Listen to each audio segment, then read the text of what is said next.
did he actually throw down that scan? Because he is a baller. I don't...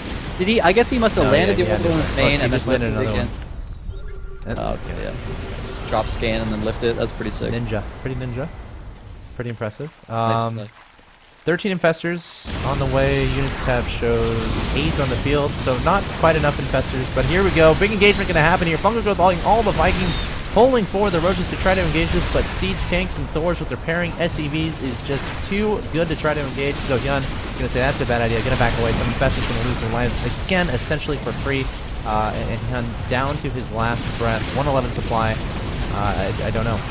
Yeah, I mean, the Fungals on the Vikings don't even really make that much sense when you think about it. He's not trying to build up a Broodlord army, so Vikings do nothing for the Terran. So, I mean, you really want to be either neuroparasiting Thors and tanks, or you want to be fungling the SCVs, or fungling the Thors and tanks. Fungling the Vikings just ends up being a total waste of energy, so... I mean, I don't know what Hyun can do here, man. There's just basically nothing he can do. Command centers floating around everywhere, not sure, I guess just trying to see chilling. where his opponent is. Just chilling, doing their own thing, which is fine. And Hyun trying to make more and more units, rebuilding his spawning pool, and the best scanning sees exactly what's going on. Sees the spawning pool being built. Evo Chamber 2, curiously enough. Yeah, man, you got to get those upgrades for your lings when you transition. Spore crawlers for killing the buildings, maybe. It's a shame, man. You know, when he had so many minerals and gas, like, he actually had a pretty even distribution. I would have loved to have seen him just try to make as many banelings as possible to go on to those Thors. You know, we've seen players like Nesty make that effective. Just because he got baneling speed early on in the game, and then he didn't use a single baneling all game, if I remember correctly. But he's going for this attack. Infested Terran's going down on the tanks. I mean, pretty decent move, but it's not going to be enough. Roaches are getting absolutely destroyed.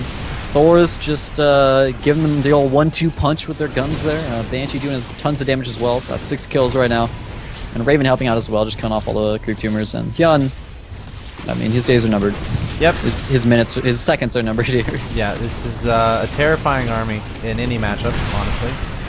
PvT, if you have 10 Thors are marching to your base, good luck. You're good units. And how do you beat Thors, man, as Zerg? I don't know. I don't even... When I play random on ladder and I see that many Thors, I just leave the game.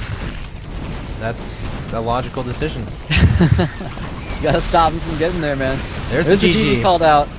So the best takes a 2-0 victory over none other than Hyun, the Brood War superstar, or maybe not superstar, but Brood War baller. Yeah, and it was well played. I mean, I feel like Hyun had a decent advantage earlier on in that game with the initial Roach dropping, you know, going after the production of his opponent. But ultimately, Hyun just overcommitted. He's stuck on that Roach tech. And honestly, in any matchup, if you just stick to Roach tech, that's generally not a good idea. You got to tech up behind it, especially considering the bank he had, the map control he had. Just not transitioning ultimately. Yeah, it's one of those things we see even in ZVP. You can draw the same conclusion you're saying in every matchup. Yeah, it's like you might go for that Roach Max build, but you have to have your greater spire behind that, so you have Broodlords by the time they're able to deal with your Roaches. Same thing in ZVT. Maybe not Broodlords if you don't want. You could go Ultralisk against Mech. You can certainly do it. If you can get Fungals on all those units, Ultralisk doing bonus to Armored and doing Splash can be excellent.